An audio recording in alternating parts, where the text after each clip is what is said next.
Venus of Existence, which is why it's one of our absolute favorites of the year. So what do you think? Disagree with any of our picks? Did we leave out any of your favorite films of the year? Do you think that's because we didn't see them or just because we didn't like them? We'll never tell. Let us know in the comments below and be sure to subscribe for more Cinefix movie lists.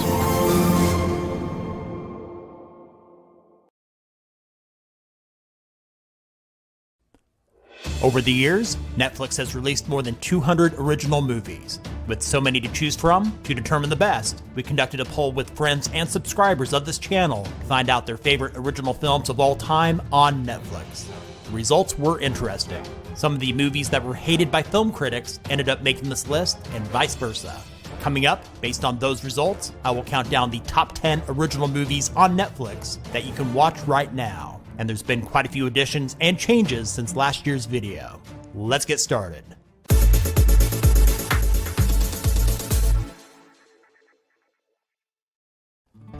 Starting off our countdown at number 10 is The Highwaymen.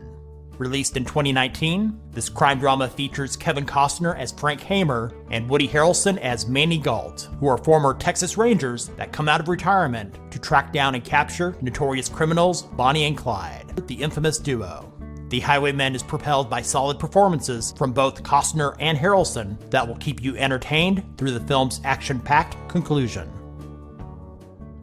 And at number 9 is the science fiction thriller I Am Mother. Released in 2019, the story is about a teenage girl raised by a robot